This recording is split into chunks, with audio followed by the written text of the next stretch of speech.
உங்கள் favourite TV ஷோக்களை இனி miss பண்ண தேவையில்லை. ZEE5 இல் முற்றிலும் இலவசமாக காணுங்கள், இங்கேயும் எப்பொழுதும். ரிஷி, அங்க நிறைய பேரு ஹாஸ்பிட்டல்ல இருந்தாங்களையா, அவங்களாம் நல்லா இருக்காங்களா? 2 பேர் கிரிட்டிக்கலா இருக்காங்க லக்ஷ்மி. ஆனா அதை நான் உன்கிட்ட சொல்ல மாட்டேன். சொன்னா நீ இன்னும் ரொம்ப அப்செட் ஆயிடுவ. இன்ஃபேக்ட் இப்போ நம்மளால எதுவும் பண்ண முடியாது. டாக்டர்ஸ் எல்லாத்தையும் ஹேண்டில் பண்ணிட்டு இருக்காங்க. அவங்க எல்லாத்தையும் பார்த்துப்பாங்க. சொல்லு ரிஷி. லக்ஷ்மி, எல்லாரும் ஓகே தான். யாருக்கும் எதுவும் ஆகல. ஓகே. அப்பா இன்னைக்கு என்ன பார்க்க வந்திருந்தாரு. அப்பாவை பார்த்ததும் மனசு அவ்வளவு சந்தோஷப்பட்டது. எனக்குள்ள தைரியம் வந்தது. ஒன்னு சொல்லட்டுமா, அவரோட ஆசீர்வாதத்தால தான் எல்லாமே நடக்குது. அப்பா வந்தது எனக்கு ரொம்ப சந்தோஷமா இருக்கு. அப்போ நான் வந்தது என்ன பார்த்து உனக்கு சந்தோஷம் இல்லையா? என்னது உன்னை பார்த்தா?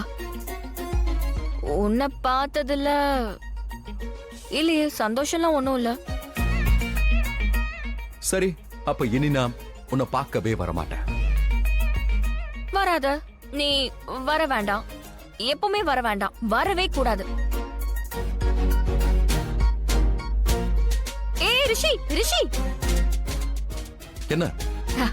நீ வராதன்னு நான் எதுக்காக சொல்றேனா, ஏன்னா இதுக்கப்புறம் நீ இங்க வந்து என்ன சந்திக்க வேண்டிய அவசியமே இருக்காதே. நாளைக்கு தான் நீ என்ன உன் கூட கூட்டிட்டு போயிடுவல, அப்போ நாம இங்கேயா சந்திப்போம். ZEE5 ஆப்பை டவுன்லோட் செய்து அனைத்து எபிசோடுகளையும் இலவசமாக பாருங்க.